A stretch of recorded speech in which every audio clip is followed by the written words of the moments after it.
So let's go ahead and get started. I'm going to do a quick little advertisement for PatientMatters. PatientMatters helps your hospital create a win-win-win relationship with your leadership team, your staff, and the communities you serve by minimizing the financial uncertainty created by the dynamics of our industry. We provide the first all-inclusive patient receivable solution, delivering on our shared commitment and on our promise of every patient, every option. That means together we increase patient cash, lower bad debt, and improve the patient-hospital relationship. So without further ado, I'm going to introduce you to our speaker today. Prior to joining PatientMatters, Mr. Sorenberger was the Cleveland Clinic Health System's Executive Director of Revenue Cycle Management, and he had been in that position since 2006. Prior to that, he was the University of Pittsburgh Medical Center for 22 years as a leader in the revenue cycle management area. Both organizations have revenues of $6 billion plus and are stellar health systems. In the past 29 years, he has been proud to have served as a consultant and advisor with various practices nationally, and he's authored over 2,200 articles for HFMA, AHAM, and other leaders in the revenue cycle arena. Without further ado, let me go ahead and turn the mic over to Lyman. Thank you, Betsy. You're so welcome. So, Betsy, if we can quickly move to the agenda for the group. And good afternoon and good morning to my colleagues in the industry. And I'm looking forward to this conversation. And I hope I can share my experience and exposure to this in the last few years with what I have done to embrace 501R in various institutions and why you might want to consider where you are today. So from an agenda perspective, let's talk about what is the background of 501R, and then maybe move into the governance and what is the financial assistance policy framework that you should be considering, and add to that the emergency medical policy that is a mandate. The third bullet, I think that's very important that you just keep in mind, is there are 3 C's to this policy that I just hope that I leave and resonate with you as we finalize this at the end of the closing of this presentation. I'll spend a little time talking about what 2014-2 states, because this has been an evolution since 2009, 2010, 11, and then all the way up till now, 2014. And then what would an auditor or a compliance audit look like in your organization that you want to be sensitive to? So in speaking of that, it's a little bit more of what I want to talk about. Why is it important to you? What will be your exposure? When should you embrace this and why? And why it is so sensitive. So I'm hoping you're joining today because you recognize there is a challenge. So with that said, Betsy, let's look at our first poll question. How familiar are you with 501R? Are you experts? Very familiar? You've read about it? You've heard about it? Or you're unfamiliar? Let's take a minute and let's see what the group says.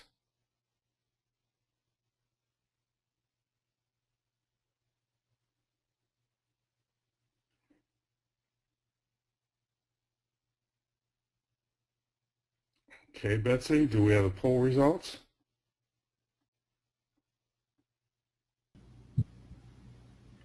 We do, and I'm sharing with you right now.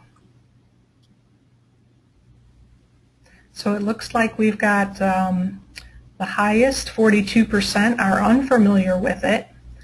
The next most popular, 33%, are very familiar with it. 17% have read about it, and 8% have only heard about it. That doesn't surprise me. I mean, overall, when I talk to my colleagues about this, I think they're pretty sensitive to it, but at the same time, like ICD-10 and other industry mandates, they're less than, welcoming to a new mandate that has really no benefit to the industry as a whole, but basically trying to protect a legal perspective within their organization.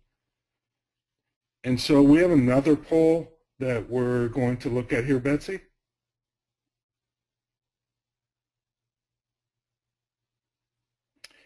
Have you implemented components of 501R? Yes or no? I ask this question because I think throughout this presentation, you're probably going to believe it or not that you have actually implemented components of 501R and don't even realize it. Have you met the regulatory requirements from the IRS? That might be a different question.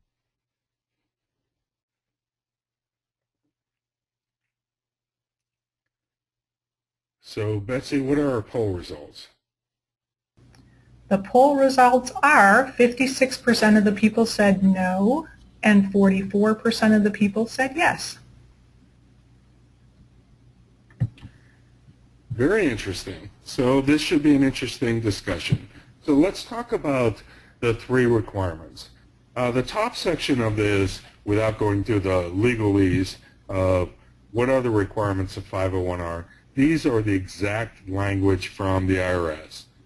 And it's basically protecting your 501(c)(3) status and your nonprofit status of, giving community care and charity to the industry and your local community to your organization.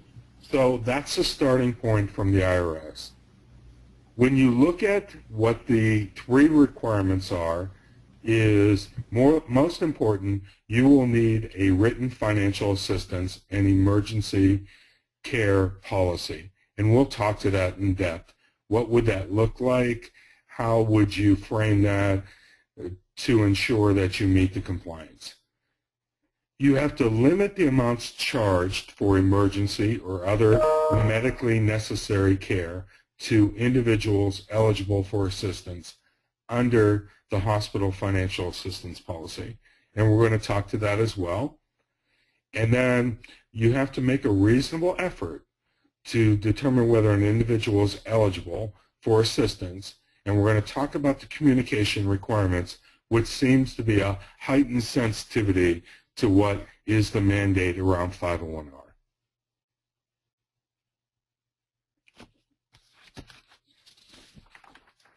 If you look at the financial assistance policy framework, you're going to have to define the eligibility criteria, how you calculated the amounts charged to the patient, what was the method of applying for financial assistance, and what actions you may be taken by a hospital for non-payment, and how the public may receive a written description on how the financial assistance policy is published. What is the adoption of the financial assistance policy by an authorized body of the hospital? And finally, are you consistent in ongoing utilization of that financial assistance policy in your audit and compliance?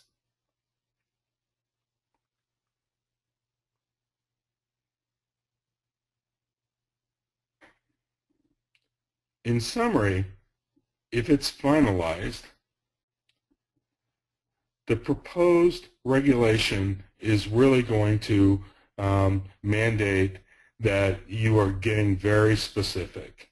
So let's take a moment and talk about the emergency medical care policy. Most of us in the industry have known this as EMTALA, which is pretty basic.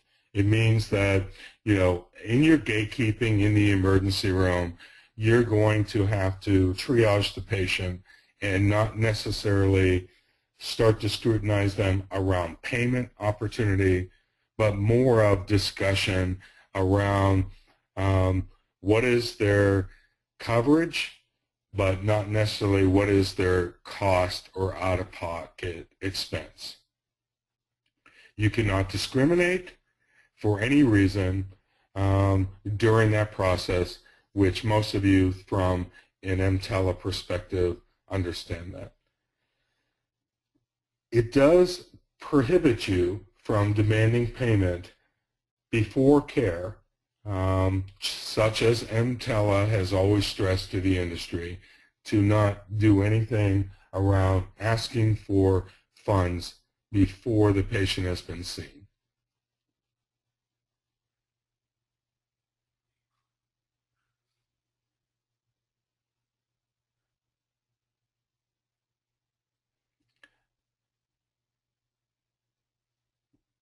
If it's finalized, it will significantly increase the amount of how much you have to share with the patient in advance of the care, whether it be emergency or whether it be an instance of their delivery of service on an ambulatory situation or an inpatient situation. And we're going to talk to that with much more detail. Your exposure is at risk, and basically your nonprofit status will be totally scrutinized throughout this process.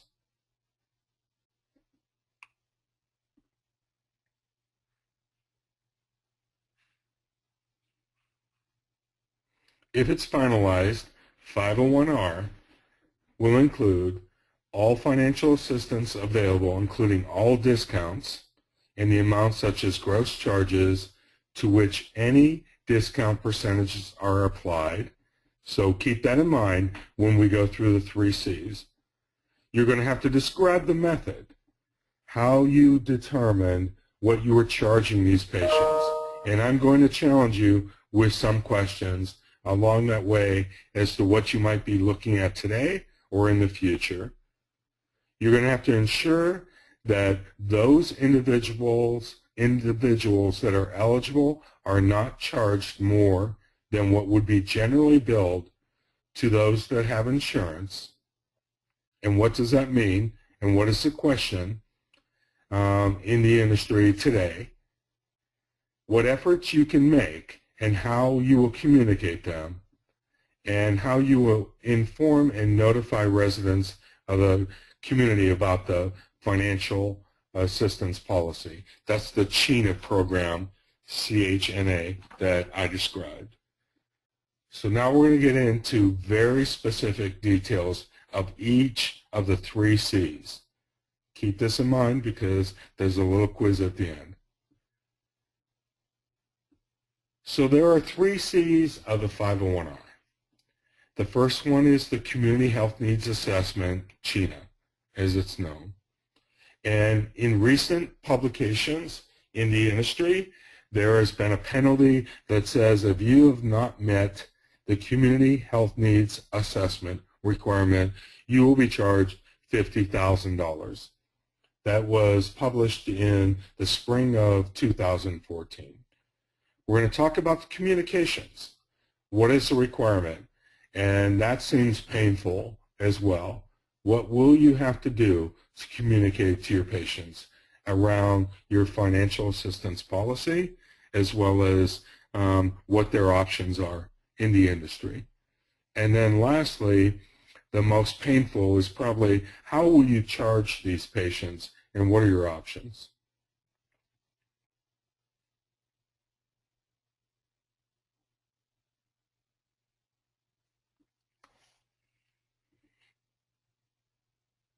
So let's talk about CHENA first.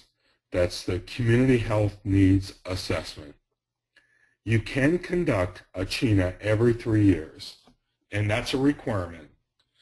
Again, you will be charged $50,000 if you have not met the CHENA requirement as mandated by the IRS. What are your options? So the first when you look at the CHENA in summary, it talks about things such as the community assessment. What does the unemployment rate look like in your industry or your geographic area? What is the average income? So it's those various means that have not been well described, but at the end of the day, you will be required to report out a CHENA requirement. The advantage to it is that you can do a local community assessment with other health systems within your area. Watch closely as to what that geographic perspective is. It could be within 10 miles, it could be within 25 miles, etc. But once it's determined, you could collaborate with other health systems to meet that CHENA requirement in terms of, what is that assessment. The downside of that is you will need a CHENA for each and every of your hospital systems, irrespective of what you've decided to do. So if you are a multi-health hospital system like a Cleveland Clinic or a UPMC system, each of them will have to have a CHENA. They might be unique to each hospital, or they will be all-encompassing based on the geographic requirements and the mandate. So from a strategy perspective and collaboration, you can look at that collectively within your industry. At this time, once it is mandated, you will have 6 months to post and publish that with penalty if you have not met the commitment from the IRS mandate.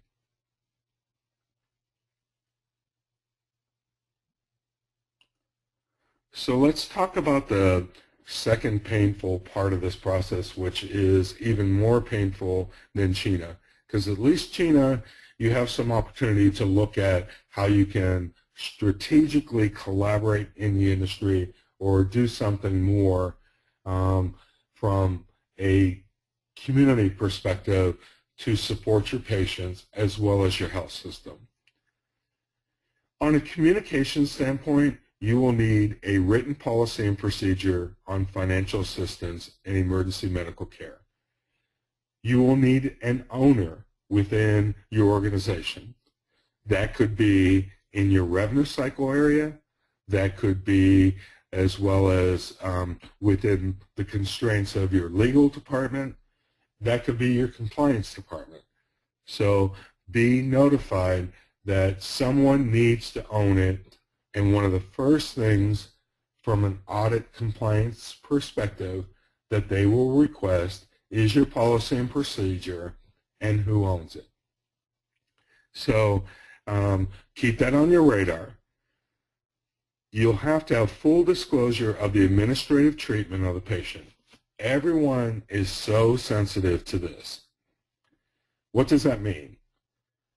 How will you treat Lyman, Betsy, or all of you throughout the process to ensure that he or she is aware of the financial assistance opportunities within your organization?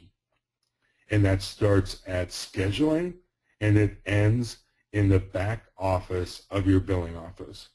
There's still a debate as whether that is within the walls of your organization or it extends into your collection agencies, debt buyers, whatever third parties you may use.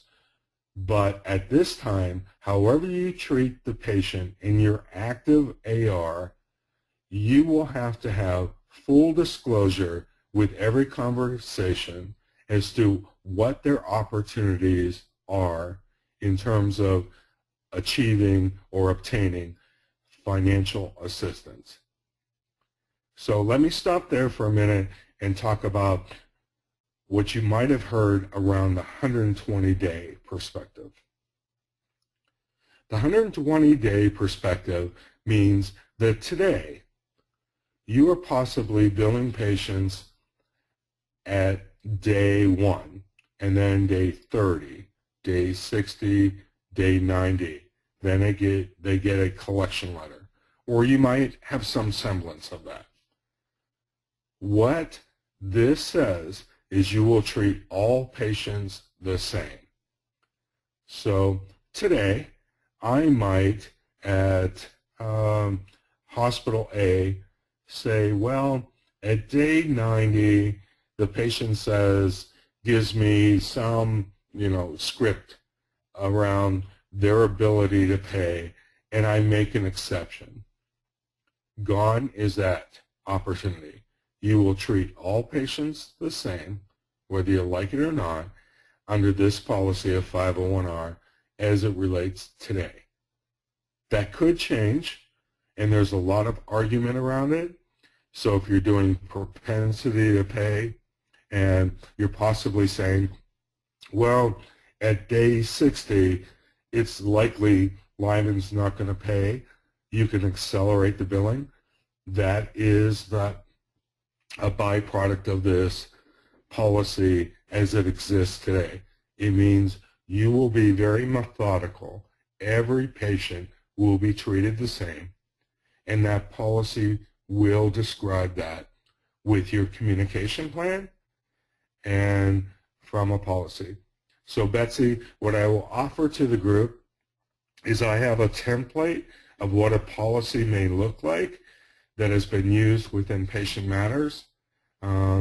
That could be a framework that anyone could use as a template to tease out. But the bottom line is you're not going to be able to, navigate from patient to patient around that perspective. That's a great offer. The next Thank part you. of that is how do you communicate? The next perspective is how do you communicate that to the patient? And right now it's not well described by 501R. It's not a mandate that you have something in writing from the patient. It's only a mandate throughout the process you have offered to the patient every opportunity to apply for financial assistance, which we typically in this industry have not done. If we are a scheduler, have we always offered to them that here's our financial assistance policy, and here are the constructs of that? At point of service, have we done that? At registration, have we done that? Probably done a better job at collections or customer service of trying to offer that, but basically what it is saying, you will have to offer it throughout the program. And so let's talk about that 120-day timeline a little bit more. So on 119 days, Betsy calls Lyman at Hospital A and says, I believe I am eligible for financial assistance, and I would like to apply for your program. Or even more so, Betsy should be telling Lyman that here is our policy, because it's a requirement and it will be audited, that here is your opportunity to apply for financial assistance.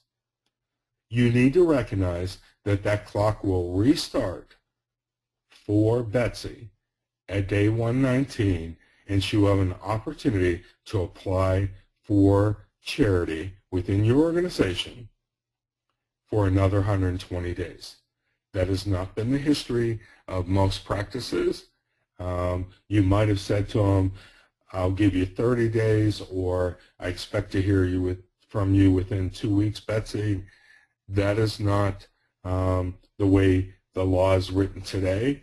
It is still under scrutiny, but at the same time, it basically says there is a 120-day, 240-day rule, which means at 119 days, if Betsy argues with you for that opportunity, and rightfully so, you will have to give her that extension. Now, how do you communicate that? Right now, it's not mandated as to how to communicate it. So Some suggestions are refer them to your website.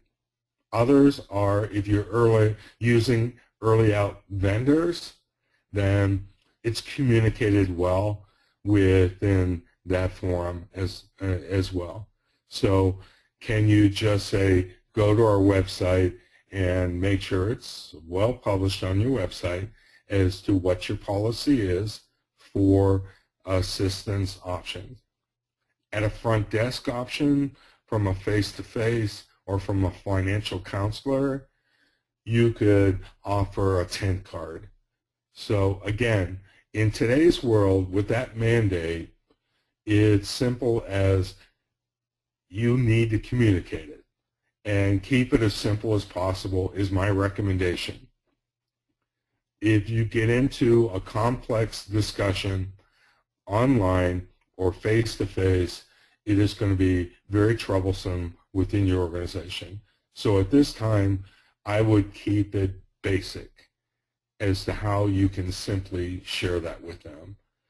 There are other ways on your statement. Does it show your financial assistance policy, or does it reference them to a website? Do you have a patient portal? Do you use a third party that can do that and deliver that to you, like PatientMatters or others in the industry that can support that communication process? But this is one of the most painful parts of this when you hear why people are intimidated by the new rule.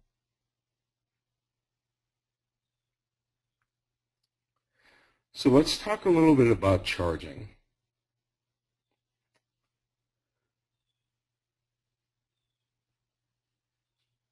When you talk about charging, it's like in today's world, who do you discount? And do you charge it when you discount it? Is that part of charity to you? So let's talk about what the regulation says around charging. The first question around charging is they're saying that patients who are eligible for assistance cannot be charged more than your insurance that you charge. So let me put that dilemma in your mind. What does that say? Does that say people that are qualified for assistance, you will make a discount? That's a question. Or does it say that you can only charge them what you would charge a payer? And then you have a contractual arrangement with the patient similar that you have with a payer. So if you go to the next step of that question, how will you discount your charges? In 501R today, there's a few ways that people are looking at how you can discount your charges. The first and least conservative is you do a prospective review of all of your payers and what do they pay you. So say they pay you 70 cents on a dollar as an example. You would have to take a 30% contractual. Some people have taken a less prospective, retrospective assessment and said, if I looked at my bottom three payers, which is typically Medicaid, Medicare, and maybe some anomaly in between, and use a blended rate, and let's say they pay on average 20%, but I take an 80% contractual.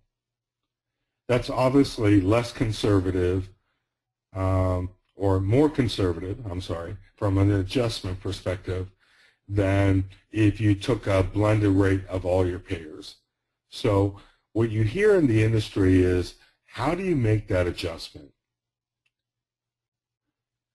And some people have even been very, very conservative and said, I'll take Medicaid rates, which might be 10 cents on a dollar, so I'll take a 90% contractual against true self-pay.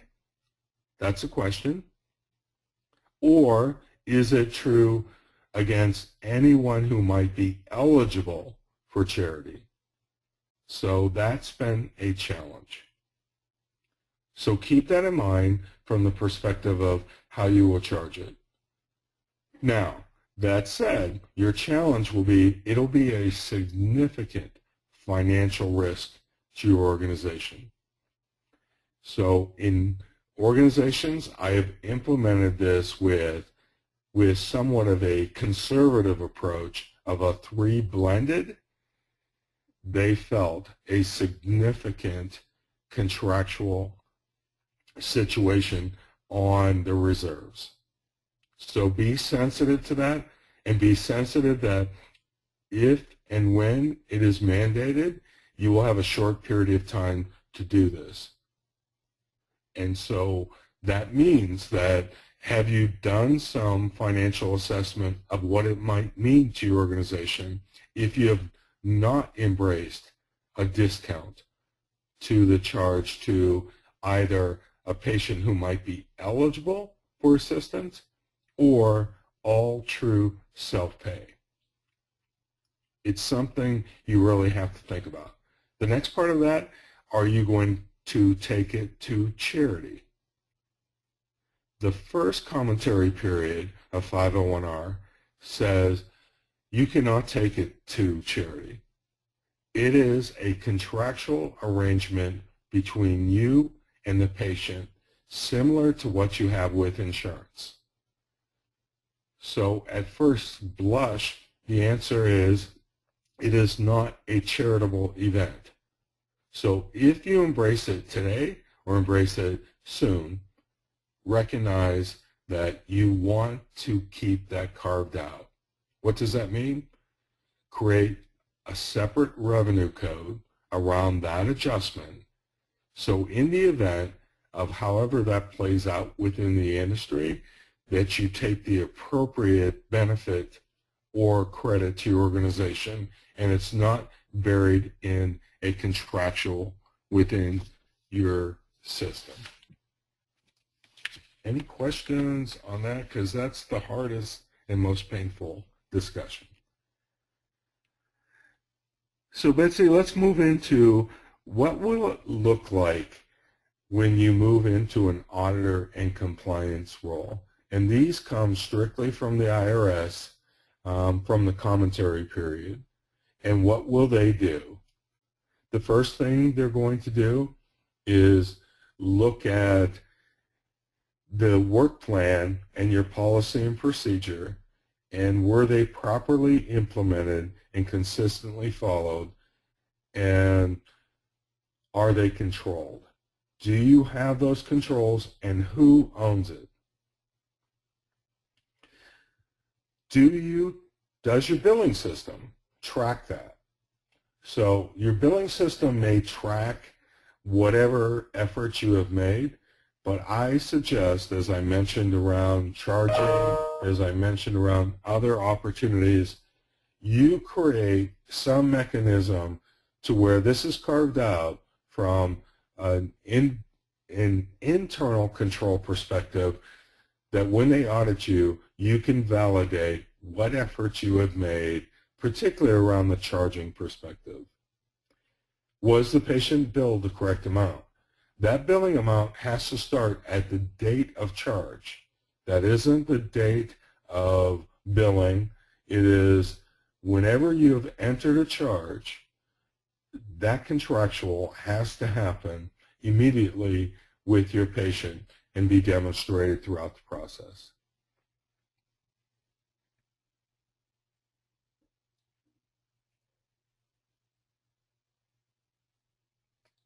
Next slide, Betsy.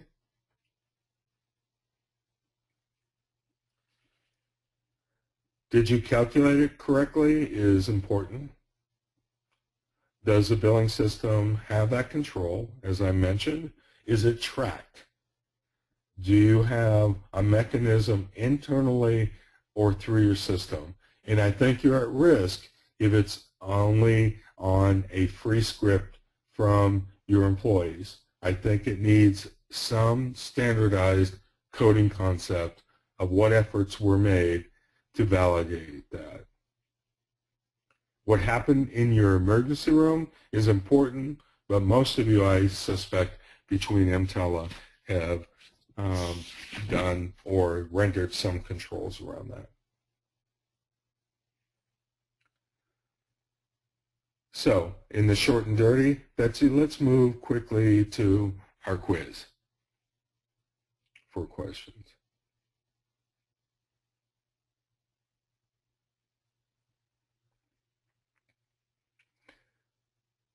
So for the group, what are the 3 C's of 501R? If there's anything I've resonated with you with this discussion, I'm hoping that you understand there are 3 elements to this that you want to be very sensitive to. Betsy? CHENA, Community Health Needs Assessment. Again, remember $50,000 if you don't meet it. Strategy-wise, you can collaborate. Communications are very vague. How do you communicate, and what are you doing today to communicate it? Remember the 120-day, 240-day rule and consistency. And how do you charge? So charging is a question that is a dilemma today. What does 2014-2 state? Basically, it says many organizations have embraced 501R today, but the recommendation, given the penalties and given the organizational requirements and the operations and the policy requirements that, again, Patient Matters can assist you with from a framework, whether with or without our business, but at the end of the day can share with you what is the opportunity, says you should start to embrace 501R today. And the last question, what is one of the first items that an auditor from the IRS would most likely request upon arrival to your organization? It will be your financial assistance policy and who is the owner. And again, we can share with you a framework. Who is your owner and what is your MTALA or your emergency medical clinical protocol program. So Betsy, that's a lot to cover in a matter of 15 minutes, but I am open for questions. Okay, anybody who's interested in asking a question, you can raise your hand or go ahead and type in a question if you have it into the chat or the question area on the right-hand side. At this time, I do have one question. What is the time frame, and is this going to be pushed back like ICD-10? My sense is, I hate to say that because I didn't think ICD-10 would be pushed back. The time frame is probably closer to 2015. What I'm a little more intimidated by this, and that's a great question, because of the mandate, which means how long will you have to institute it once it is mandated? So say tomorrow they say it's January 1st, or tomorrow they say you have 60 days. Where are you in your organization? Okay, one more question. If we haven't started yet, where is the first place that we should start? I would start with the financial assistance construct that Betsy, you can share with them as a byproduct of this conversation, which is kind of a framework that actually Patient Matters has instituted in a couple of organizations already.